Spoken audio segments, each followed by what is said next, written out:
ఒక గంభీరమైన మాట చెప్తాను.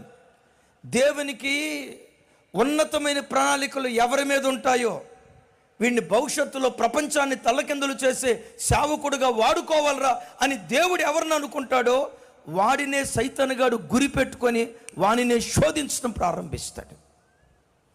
ఈ కుటుంబాన్ని లేవనెత్తాలి, వీళ్ళ పిల్లలను లేవనెత్తాలి, వీళ్ళ పరిచర్యను లేవనెత్తాలి.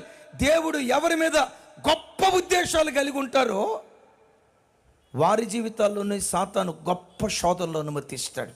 ఎవరిని బిడ్డలారా, మీలో ఎవరైనా ఎందుకోనయ్యా నాకు గొప్ప గొప్ప శోధనలు వస్తున్నాయి, ఈ యవ్వన కోరికలు తట్టుకోలేకపోతున్నా, పవిత్రంగా బ్రతకాలనుకుంటున్నాను, నా వల్ల కావట్లా, కాలేజీలో శోధన, ఆఫీస్లో శోధన, చివరికి చర్చికి వచ్చిన శోధన, ఎందుకో నా బ్రతుకులో శోధనలు ఎక్కువ వస్తున్నాయి, అర్థం కావట్లేదు.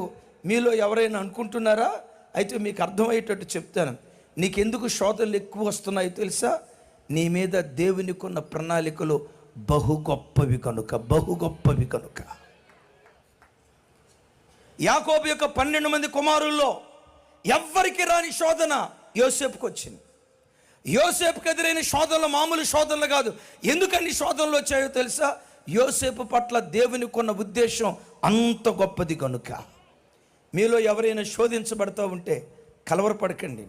మీ మీద దేవుని ప్రణాళిక ఎక్కడ నెరవేర్చబడుతుందోనని దానిలో నుండి తప్పించాలని వాడు ప్రయత్నం చేస్తున్నాడు.